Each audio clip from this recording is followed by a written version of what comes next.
오늘 썰전 라이브의 첫 주제는 안철수 인수위원장 물음표로 잡았습니다. 오늘 윤석열 대통령 당선인과 안철수 국민의당 대표가 점심을 같이 먹기로 했다가 먹긴 먹었어요, 결과적으로. 근데 했다가 이준석 대표가 코로나19 확진을 받으면서 윤석열 당선인이 자가 코로나19 검사를 받느라고 좀 늦어졌습니다. 그리고 도시락 회동을 했는데요. 네, 지금 당사에서 엘리베이터를 타고 올라가려는 모습인데요. 이제 안철수 국민의당 대표가 예정보다는 조금 늦은 12시 30분에 도시락 회동을 하러 이제 윤석열 당선인을 만나러 올라가는 모습입니다. 어떻게 보십니까? 일단 이 얘기를 좀 여쭤보면 먼저 김종혁 센터장님에게 여쭤볼까요? 인수위원장을 안철수 대표가 할까요? 근데 그거보다도 먼저 예. 제가 간단하게 일단 전재수 의원님 뭐 너무 고생 많이 하셨어요. 그리고 고생 많이 했습니다. 예. 고생 많이. 아니 뭐 상당히 그 전재수 의원님 뭐 합리적인 의견들을 많이 표출을 해주셨는데 그동안에 제가 이제 뭐 우리는 어차피 경쟁 그 지지하는 후보가 달랐기 예. 때문에 서로 여기서도 제가 전 의원님에 대해서 공격을 많이 하고 그랬는데 그에 대해서 상당히 좀 이제 승부가 끝났으니까 상당히 공격은 제가 더 많이 했죠. 네, 괜찮습니다. 죄송합니다. 상당히 죄송하게 생각하고, 예, 어쨌든 이제 끝났으니까 더 좋은 나라를 만들어가는데 서로 협력해 갔으면 좋겠다는 생각이 들고요. 자, 이제 뭐 주제는 이제 괜히 제가 지금 엉뚱한 소리를 했습니다만, 글쎄 안철수 지금 이제 전 대표시죠. 그 전 후보셨고, 그런데 그 세 가지가 있잖아요. 뭐 예를 들면 합당을 한다라고 약속을 했기 때문에 예. 뭐 들리는 소문에는 공동대표를 할 것이냐, 그다음에 인수위원장을 할 것이냐, 그리고 뭐 경기도지사에 출마할 것이냐 그런 세 가지 카드가 놓여져 있다라고 그러는데 셋 다 보면 굉장히 만만치는 않은 그런 상황인 것 같아요. 예를 들면 일단 합당 과정 자체도 쉽지는 않을 거 아닙니까? 예. 당과 당이 합쳐진다는 게 그렇게 쉽지는 않을 것 같고 거기 또 이준석 대표가 상당 부분 이렇게 좀 부정적인 입장을 표시한 바가 있어서 그게 과연 어떻게 될까 궁금한데 저는 이제 윤석열 후보가 그런 얘기를 했잖아요. 아니 당신하고 나하고 뭐 이렇게 세세하게 쓸 게 뭐 있냐, 우리 마음이 맞으면 되지라고 얘기를 했는데 그게 이제 윤석열 당선자의 스타일인 것 같아요. 검찰에 있을 때도 예. 이렇게 좀 통 크게 밀고 나가는 그런 부분이 있을 것 같은데 저 합당 과정이라는 게 윤석열 당선자가 그 직면한 첫 번째 뭐랄까 테스트랄까 시험대가 될 것이기 때문에 저 과정이 어떻게 될지 정말 궁금합니다. 안철수 대표가 본인의 정치적 위상 또 리더십을 보이기 위해서는 인수위원장을 맡고 또 그 뒤에 뭐 총리를 한다든지 뭐 그런 가능성이 있을까요? 뭐든 하시려고 하시겠죠. 예. 그러니까 뭘 하고 싶을까요? 그건 주는 사람 마음이겠죠. 주는 사람. 네. 그러니까 아마 안철수 대표 측에서는 뭐 받는 사람 마음이다. 내가 하고 싶은 거 한다라는 얘기들이 나오곤 했습니다. 선거 끝나고 나면 그렇게 안 됩니다. 예. 선거 끝나고 나면 선거 과정에서는 이제 후보직을 양보하신 분이 예. 이제 정말로 이제 진정성을 가지고 전면에 나서서 도와주기를 바라는 입장은 이제 후보죠. 예. 근데 이제 선거가 끝나고 이제 이 승자가 정해지게 되면 그때는 완전히 바뀝니다. 그때는 이제 승자가 되신 분이 어떤 자리를 줄 건지 전적으로 윤석열 당선인의 이제 의중에 달린 것이고 그런 측면에서 안철수 후보는 선거가 끝났습니다만 예. 그럼에도 불구하고 이제 한 말씀 드리자면 자신의 정치적 소신이었던 다당제를 포기하면서까지 이제 후보직을 사퇴한 거 아닙니까? 그러면은 거기에 맞는 자리를 요구하겠죠. 예, 그러니까 최소 국무총리 정도는 뭐 안철수 후보가 과학기술 전문가라 하더라도 과학기술부 장관을 하지는 않을 거 아닙니까? 네, 그렇죠. 성에 차지 않겠죠. 예. 그러니까 정치적 소신을 바꾸면서까지 사퇴를 한 것에 대한 반대 거부를 요구할 가능성이 많다. 그러면 결국은 이제 당선자께서 그걸 주겠냐 이제 저는 관건은 그거라고 봅니다. 예. 인수위원장도 마찬가지입니다. 사실은 내각을 꾸리고 초대 내각을 꾸리고 하는 그 조각은 인수위에서 전부 다 하거든요. 예. 그러니까 안철수 후보가 총리로 가는 데 있어서 인수위원장을 맡는 것은 굉장히 중요한 의미가 있기 때문에 제가 볼 때는 하려고 뭐든 하려고 할 가능성이 많다 예. 이렇게 보여집니다. 역대 인수위원장을 잠깐 보면요. 16대 노무현 전 대통령 때는 임채정 전 국회의장이 인수위원장을 맡았었고요. 그리고 그다음에 이명박 전 대통령 때는 이경숙 전 숙명여대 총장이었습니다. 그리고 박근혜 전 대통령 때 요때 이제 김용준 전 헌법재판소장이 인수위원장을 맡았었는데 그 다음에 초대 총리로 박근혜 정부 때 초대 총리로 지명이 됐었죠.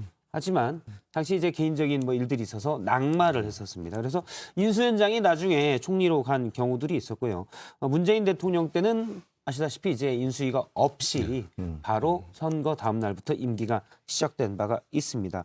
그래서 만약 인수위원장을 맡게 되면 말씀하신 대로 총리, 인수위원장이 이제 내각을 다 꾸리면 뭐 당선인과 상의를 해서 꾸리게 되면 총리나 또는 내각의 중요 자리들을 안철수 대표 측 사람들이 할 수도 있고요.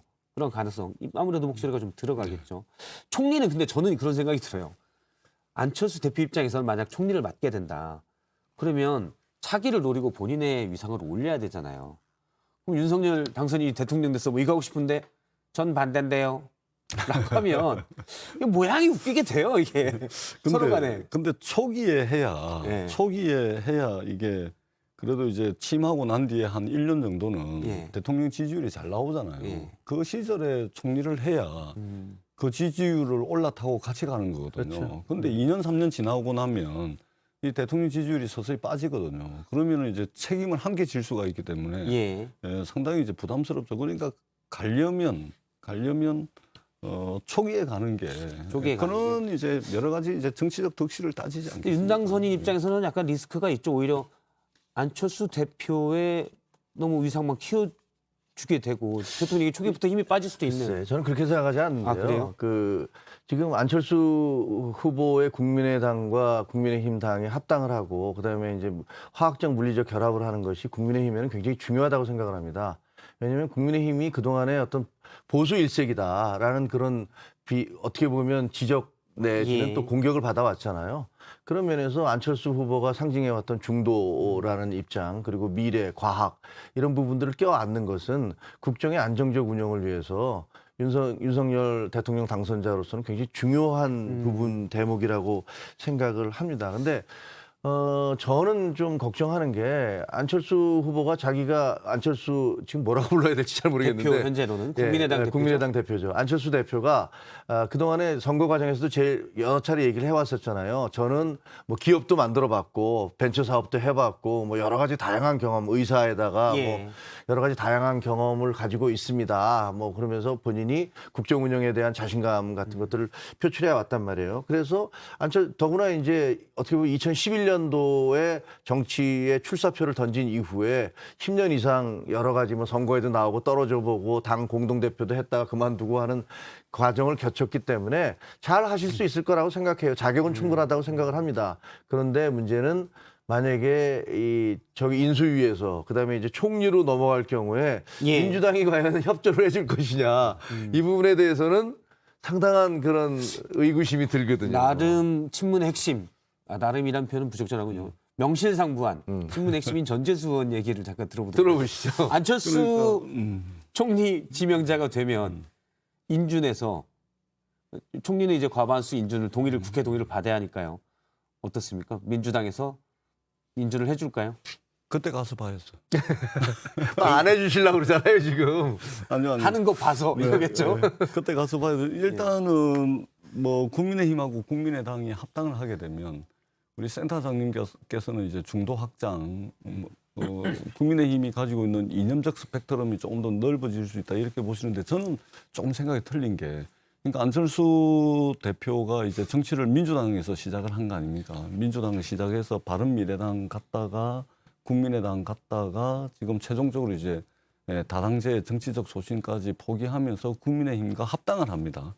이 전 과정, 그다음에 정치를 10년 전에 하면서 안철수 대표의 발언을 통해 가지고 그분이 던진 메시지들을 쭉 보게 되면 지난 10년 동안 민주당에서 시작을 해가지고 계속 그 우측으로 메시지들이 계속 흘러왔습니다. 예. 그리고 최종적으로 이 선거 때 발언이나 메시지를 보게 되면 그럼 이제 중도라고 보기에는 상당히 보수 쪽으로 완전히 치우쳐졌죠. 그렇기 때문에 어떤 안철수 대표의 어떤 국민의당과 국민의힘의 합당이 어떤 국민의힘의 어떤 이념적 스펙트럼 또는 이제 중도 확장으로 나아가는 데 있어서는 굉장한 이제 한계가 있다. 그 안철수 대표가 정치적 존재로서 의미가 있으려면 역시 다당제를 기치로 해서 나름의 영역을 꾸려야 되는데 이미 이제 그것을 포기를 했기 때문에 상당히 이제 중도 확장에 이제 한계가 있을 것 같다 그렇게 평가를 하고요. 다만 이제 국무총리 인선이라든지 또 인사청문회 과정들이 있지 않습니까? 민주당의 입장은 그 확고부동합니다. 그리고 국민들께 도움이 되는 법안, 정책, 예산 이런 것은 여야를 막론하고 또는 예. 국익과 관련된 외교 안보 현안 이런 것들은 이 여야를 막론하고 국회에서 입법적인 뒷받침, 정책과 예산적 뒷받침을 하겠다라는 것이 민주당의 일관된 입장이고 특히 지금 우리가 코로나 위기, 총체적 위기 상황을 간과할 수는 없는 것이거든요. 예. 그렇기 때문에 민주당도 국민의 마음을 얻어야 됩니다. 그렇죠. 그런 측면에서 대놓고 반대를 한다거나 또는 뭐 발목 잡기를 한다거나 또는 모든 것을 정쟁으로 만들어버리는 또는 윤석열 정부가 실패하기를 바라는 예. 이런 정치는 하지 않겠다.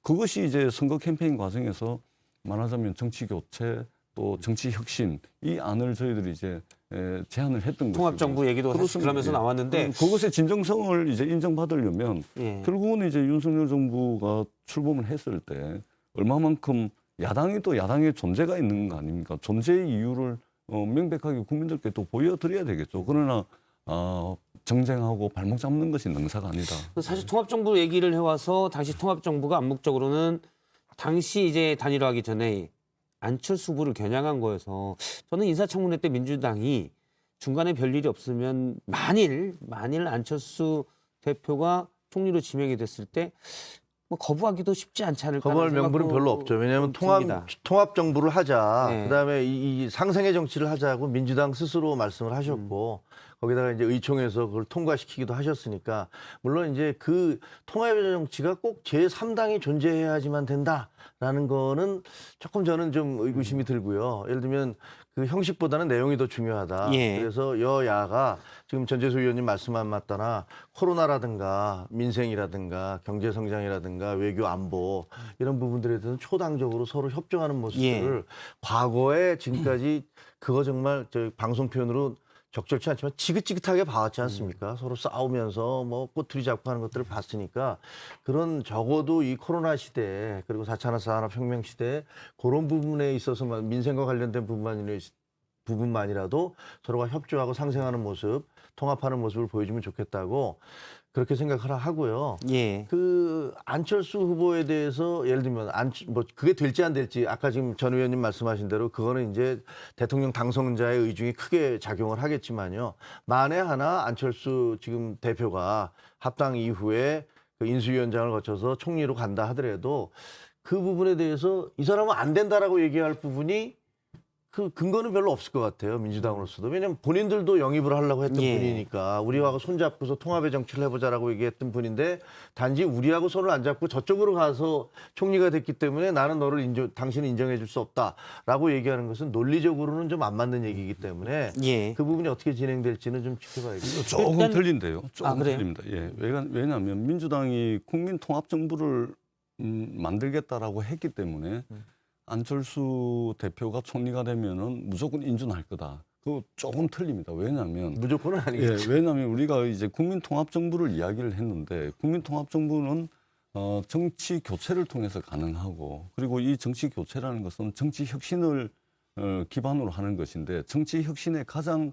근본적인 논거가 뭐였냐면 우리 국민들께서 모든 이슈들이 국회로만 오면 정쟁으로 만들어버리는 이 거대 양당 체제, 양당 정당 정치를 말하자면 해소해야 된다. 그렇게 해서 국민들의 다양한 정치적 이해와 요구가 국회 또는 정치 체제에 그대로 반영되는 어떤 양자택일의 정치를 넘어서는 다당제였거든요. 그런데 안철수 후보는 다당제를 포기를 했습니다. 그러니까 저희들은 다당제를 고리로 해서 연대를 모색을 했는데 이미 다당제를 포기를 했습니다. 그렇기 때문에 국민통합정부는 다당제에 어떻게 보면은 다양한 국민들의 정치적 이해와 요구가 반영되는 정치 체제를 기반으로 하는데 오히려 다당제를 포기를 해버렸기 때문에 양당 체제를 강화시키는 선택을 예. 했기 때문에 국민통합정부를 내걸었는데 안철수를 안 받을 수 없다. 이거는 이제 다당제 기반이 아니기 때문에 그렇습니다. 그때와는 그런 얘기가 것이죠. 다른 부분이 예, 있다라는 그렇죠. 예. 말씀이시군요. 사실 그거는 뭐 좀 있을 수가 있습니다. 왜냐하면 안철수 대표가 계속 다당제를 얘기했는데 소신이라고까지 했는데 나중에 윤석열 당시 포기를 한 후보와 거죠. 예. 단일화를 할 때는 사실 단일화를 하고서도 굳이 합당은 안 해도 되잖아요. 근데 합당까지도 얘기를 했거든요. 그러면 굳이 또 소신 부분까지 버려가면서 해야 소신 되나? 포기한 거죠. 라는 예. 생각도 좀 들었습니다. 근데 그러면 일단, 예. 그분이 예를 들면서 저는 일단 첫째는 이 다당제라는 것은 어떤 제도의 형식적인 문제고 예. 다당제가 아니면 통합의 정치가 안 된다라는 것도 사실상은 조금 받아들이기가 어렵고요. 예를 들면 미국 같은 경우는 뭐 공화당, 민주당의 양당 체제로 계속 이루어지고 있고 대부분의 다당제 국가들은 내각제 국가들이거든요. 그래서 연립 정권을 채우고 있는 거고 그렇지 않은 국가들에 대해서는 대부분 대통령제, 우리나라 미국은 오랜 동안 양당제제를 해왔기 때문에 다당제가 꼭 있어야지만 저는 사실 다당제를 지지하는 편이에요. 제 스스로는 지지하는 편이긴 하지만 그 형식과 내용이라는 측면에서 당신이 다당제를 하겠다고 다당제를 하다가 안 했기 때문에 나는 당신을 인정할 수 없다라는 논리는 사실은 좀 쉽지는 않다라는 생각이 듭니다. 센터장님 말씀에 동의를 하는데 안철수 대표의 정치적 소신이 다당제였고 네. 정치적 소신을 포기하고 양당 체제를 강화하는 쪽으로 선택을 하셨다. 이 말씀을 이제 드리는 거죠. 네. 예. 어쨌든 인수위원장은 주말에 일요일에 나올 것으로 보입니다. 장제원 대통령 당선인 비서실장이 얘기했던 부분인데요. 인수위 구성에 대한 운영 방안을 얘기했는데 잠깐 얘기 듣겠습니다. 금감원 연수원하고 금융연수원하고 그렇게 하기 여기 5분 거리라 그러더라고요. 거기로 하기로 했어요. 인수위원장이나 부위원장 발표는 좀 당길라 그래요. 우리 국민이 너무 궁금해하시고 또 새로운 내각이나 그 대통령실 구성을 해야 되니까 위원장하고 부위원장을 주말까지는 인선을 마무리 짓고 예, 인수위 구성은 7개 분과로 잠정 결정이 됐습니다. 향후에 인수위 분과 7개 분과로 뭐 기획조정, 경제 1, 2, 경제 1의 경우는 이제 거시적인 면, 경제 2는 산업과 일자리를 다룬다고 했고요. 외교안보, 정무사법, 행정 등 7개 분과인데요. 향후 내각도 좀 구성이 관심사입니다. 일단 이른바 윤핵관들이 있었잖아요. 윤석열 측 핵심 관계자로 원래 처음에 기사에 나왔던 분들인데요.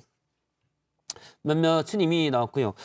가장 이제 핵심인 인사들을 보면 권성동 의원의 경우 원래 윤석열 당선인의 외가가 있던 강릉에 여름방학 때 놀러 갔던 친구, 만났던 친구인데 처음에 이제 처음부터 윤석열 당선인이 정치를 시작할 때부터 계속 같이 상의를 했고요. 뭐 법무부 장관에 가는 건 아니냐라는 함합평이 나오고 있습니다. 일단 권성동 의원은 인수위에 참여하지 않겠다라고 얘기를 했고요. 가장 대표적인 윤핵관으로 얘기됐던 장제원 의원, 저희 뭐 초반에 패널이기도 했는데 당선인 비서실장에 이미 임명이 됐습니다. 그 뒤에 어디로 갈지는 이제 약간 의문이고요. 권영세 선대본부장의 경우는 뭐 인수위 부위원장, 예를 들어서 안철수 대표가 인수위원장을 하면 부위원장 하지 않겠냐 이런 얘기도 있습니다. 장제원 의원 얘기를 잠깐 해보면 현역 의원이잖아요. 네. 어차피 그래서 대표적 윤핵관으로 얘기가 됐는데 뭐 청와대에 갈 수도 없지 않습니까? 겸직금직이니까. 그렇죠. 뭐 다른 게 할 수 있는 게 있습니까? 당 인수위 시절이 끝난 뒤에? 아니 근데 뭐 우리 잘 아시지만 국회의원들은 잘 아시잖아요. 전 의원님도 잘 아시겠지만 사실은 자리의 문제가 아니라 예. 실질적으로 대통령 권력을 가진 가진 분과 얼마나 개인적인 친분 관계, 지근거리에 있느냐 뭐 이게 중요하잖아요. 자리의 문제가 아닐 거라고 생각을 해요. 장제원 의원은 뭐 초반기에는 비서실장 역할을 하겠죠. 예. 역할을 하면서 인수위 과정에서 뭐 넘어가는 데까지 가겠지만 정식으로 출범이 되면 그때는 이제 본인의 선택인데 본인이 의원을 그만두고 과연 비서실장을 갈까? 그러지는 않지 않을까요? 예. 그럴 것 같지는 않은데. 예전에 박근혜 전 대통령 때 당시 현역 의원이었던 김재원 의원하고 주호영 의원이 이제 정무특보라는 자리로 겸직을 한 바가 있긴 합니다.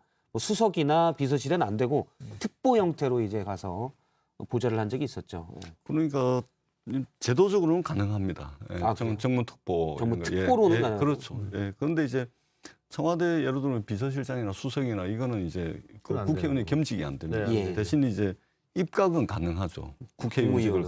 가지고 국무위원으로서 이제 입각은 가능한데, 근데 이제 그 국민들이 이제 윤석열 당선인께서 한 분 한 분 내정을 할 때마다 사실은 이제 가장 국민들의 시선이 집중되잖아요. 예. 그런 측면에서 이 국민의힘 내에서도 조금 그런 논란은 좀 있는 것 같아요. 왜 이게 장 의원이냐. 그러니까 이제 선거 캠페인 과정에서 한번 물러났지 않습니까? 그렇죠. 물러났고 역할을 굉장히 중요한 역할을 했다는 것은 세상 사람들이 다 아는 거 아닙니까? 예. 근데 그 조언이라든지 뒤에서 설계하는 거 이런 것은 당선자한테 조언을 충분히 해주면 되지. 그걸 굳이 공개적으로 전면에 내세울 필요가 있었겠냐. 이런 이제 논란이 좀 있는 거는 같아요. 그런 측면에서 뭔가 이제 국민들이 보기에는 좀 이제 좀 새로운 행정부가 출범을 하는 거니까 좀 참신한 인물 또는 뭐 서토리가 있는 인물 예. 또는 이 위기 국면에 좀 강한 그런 뭐 실력과 또 이런 것들이 검증되고 물론 이제 장 의원이 없다는 것은 아니고 그런 없다고 그러신 것 같은데. 아니요, 그렇지는 않습니다. 더 뛰어납니다. 있는. 예. 네. 정무적 판단도 뛰어나고 제가 듣기로도 이제 뛰어납니다. 근데 이제 부지런하죠, 굉장히. 국민들 보시기에 이제 좀 참신하고 뭔가 좀 이런 것을 오히려 바라지 않을까 그런 물론 제가 물론 감나라 배나라 할 수 있는 입장은 전혀 아닙니다만 이제 그런 측면들이 좀 예. 있는 것 같아요. 저는 인수위가 좀 다른 형태로 진행되지 않을까 그런 생각이 들어요. 아, 그래요? 왜냐하면 윤석열 당선자의 스타일로 보건데 그리고 이제 윤석열 당선자는 정치 초년생이시잖아요. 예. 그리고 아까 장제원 의원이 얘기했듯이 자 당선인이 인수위와 떨어지지 않고 일하기를 바라고 있다. 그래서 당선인과 인수위가 같이 쓸 수 있는 곳이 최대한 좁혀서 가까운 곳에 놓겠다 예. 이렇게 얘기를 하고 있잖아요. 아마 그 윤 당선인의 입장에서는 내가 정치 초년이고 초년병이고 그리고 잘 모르기 때문에 인수위 과정에서부터 내가 적극적으로 여러분과 상의를 해가면서 브리핑도 받고 이런 식으로 해서 국정 전반을 익혀 나가겠다라는 생각이 있는 것 같아요.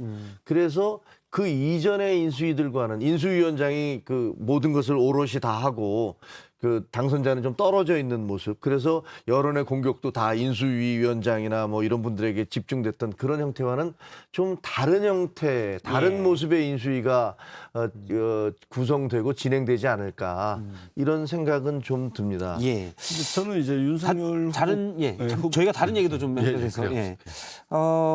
김건희 여사 영분이라는 호칭은 쓰지 않겠다라고 했었는데요. 김건희 여사 얘기를 잠깐 해보도록 하겠습니다.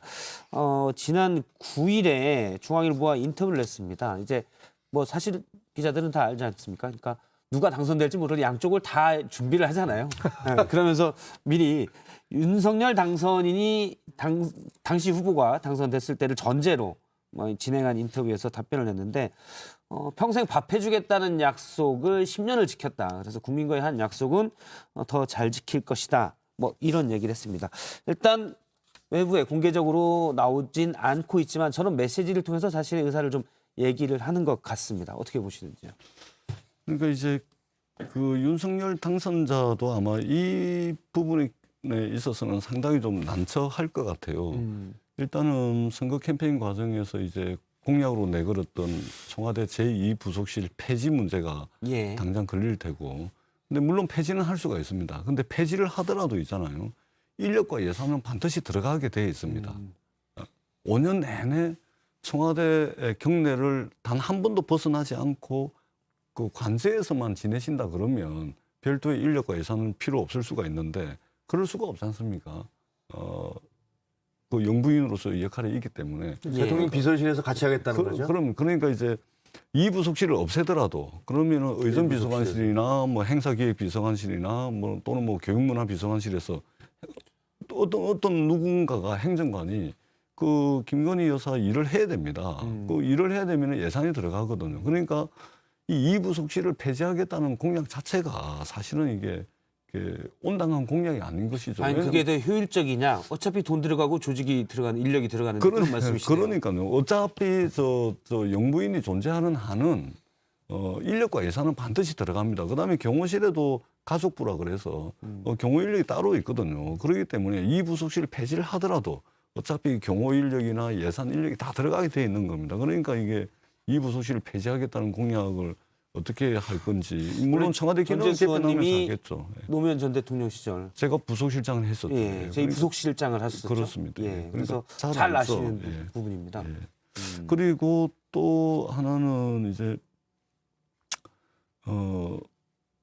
허위 이력, 허위 경력 문제가 나왔을 때 김건희 여사가 이제 저걸 기자회견을 했잖아요. 예. 기자회견을 하면서 이제 퍼스트 레이디 역할을 포기하겠다고 그랬지 않습니까? 근데 지금 중앙일보 인터뷰나 이런 걸 보면 조금 틀려졌어요. 예. 그러니까 이제 대통령이 신경 쓰지 못하는 부분 한번 챙겨보겠다 이렇게 뭐 조용히 돕겠다. 조용히 하겠다.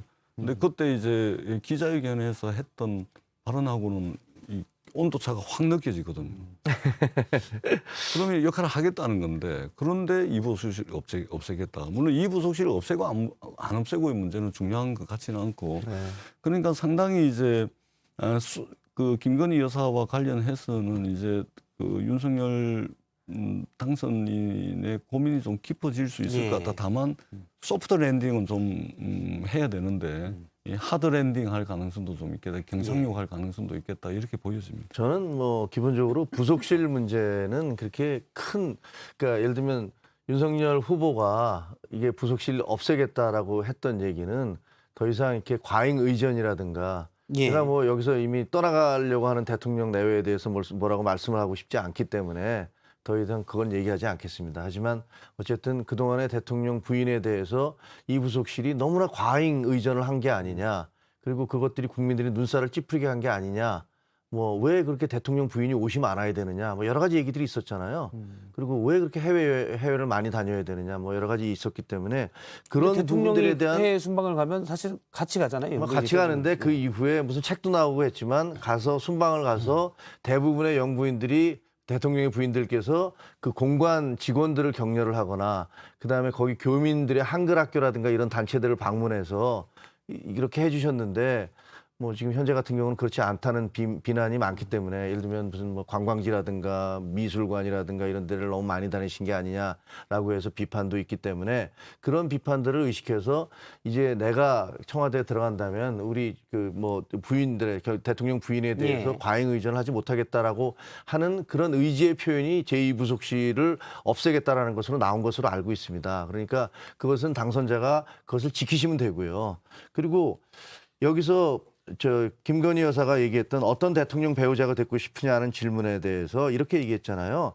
해외에는 대통령의 배우자가 직업을 그대로 유지하거나 지금 당장 바이든 대통령의 부인인 질 바이든 여사도 교수로서의 역할을 계속 직업을 유지하고 있단 말이에요.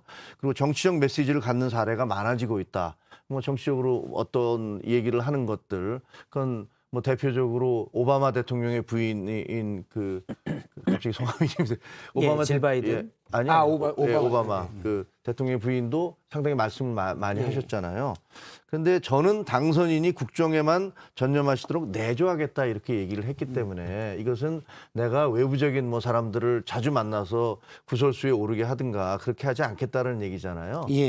그 부분인데 예를 들면 같이 만나서 뭐 이렇게 남편을 이렇게 내조를 해주겠다라는 것들을 그것을 하지 말라고 할 수는 없는 거니까. 아니 이게 이야기가 좀 틀린데. 그러니까 이제 그 제2부속실 폐지가 왜 나왔냐면 김건희 여사의 허위력, 허위경력, 수상실적 부풀리기 이 문제가 한참 난리가 났을 때 이 부속실을 폐지하겠다 그런 거예요. 그러니까 영부인의 역할을 없애겠다는 이야기였죠. 그러니까 이제 그 이야기는 조금 틀린 부분이고요. 또 하나는 그 이제 영부인의 과잉 의전을 말씀을 하시는데 그거 잘 모르시는 말씀이에요. 제가 이제 이 부속실장을 하면서 그 해외 순방을 제가 2-4번을 모시고 많이 댕겼거든요. 댕겨서 이제 일정 협의를 하잖아요. 일정 협의를 하는데 대개의 경우 거의 대부분의 경우 우리나라 영부인이 나 저기 가고 싶다. 꼭 한번 가보고 싶은 곳이었는데 이번 참에 잘 됐다. 해가지고 가는 경우는 없습니다. 주로 방문국에서 요청을 합니다. 방문국에서. 예를 들면 미국의 대통령이 우리나라에 오시면 또 영국 여왕이 우리나라에 오시면 그런 경우 많았습니다. 대한민국을 대표하는 장소에 우리나라는 꼭 모시고 싶어요. 그래가지고 천년 고차례도 모시고 가가지고 한국의 문화가 이런 게 있습니다 해가지고 오히려 홍보하기 위해서 여기 좀 가시면 안 됩니까? 저기 좀 가시면 안 됩니까? 그래가지고 1안, 2안, 3안, 4안, 5안 짜가지고 예. 그중에 한 군데라도 가주셔야 됩니다. 요청을 합니다. 그러니까 우리나라 대통령 네 분이 해외에 가면 그 방문국의 그 대통령실이나 거기서 전부 다 요청을 해요. 왜냐하면 자기 문화도 알리고 자기 전통도 알리고 또 자기 문화의 우수성도 알리고 그러려고 그다음에 또 협상을 해야 되면 그 협상을 용이하게 하기 위해서라도 여기 좀 와달라 저기 좀 와달라 이래 하는 겁니다. 가고 싶다 그래서 가는 게 일단 뭐 아닙니다. 예전에 영국 여왕이 하회마을을 간 것도 그렇습니다. 영국 여왕이 하회마을을 우리 전통 문화를 이해시키고 알리기 영국의 위해서 뉴스에서 그런 보고 거예요. 여기 꼭 아니, 가보고 싶어 그런 건 아니란 말씀이시죠. 딱 짧게만 할게요. 예. 뭐냐면 그런 부분들 그러니까 예를 들면 노르웨이의 베르겐을 방문했다든가 뭐 인도 축제에 가셨다든가 하는 부분들에 대해서 그게 기사 칼럼을 쓴 게 있었는데 그 칼럼에 대해서 청와대가 소송을 걸었었어요. 왜 그 초청을 받지 않은 나라 그 청와대 해명은 그 나라에서 초청을 해서 우리가 간 거다라고 했는데 기자는 그게 아니다라고 얘기를 해서 소송이 걸렸는데 소송의 결과는 기자가 이겼습니다. 그래서 그 국가에서 거기를 가달라고 초청한 사실이 없다. 청와대에서 가겠다고 해서 간 거다라는 것들이 그 국가들의 답변들이었고 그래서 1심과 2심 모두에서 그 칼럼을 쓴 기자가 이겼습니다. 그러니까 저는 뭐 그 부분에 대해서 나중에 또 이제 뭐 상황 따라 다 다를 수가 여기서는 뭐 있으니까요. 논란할 예, 건 아니니까 알겠습니다. 잠시만요. 있었다는 거. 모든 건을 대통령이- 소송한 건 아니지 않습니까? 예. 그런 뭐 그 얘기는 특이한 저희가 한두 건이 소송 있을 내용을 수도 나중에 있죠. 확인을 해서 다시 예, 해보도록 그걸 가지고 네, 이제 네, 전부 네. 다 예. 그렇다고 소송에. 보기는 어렵죠. 예.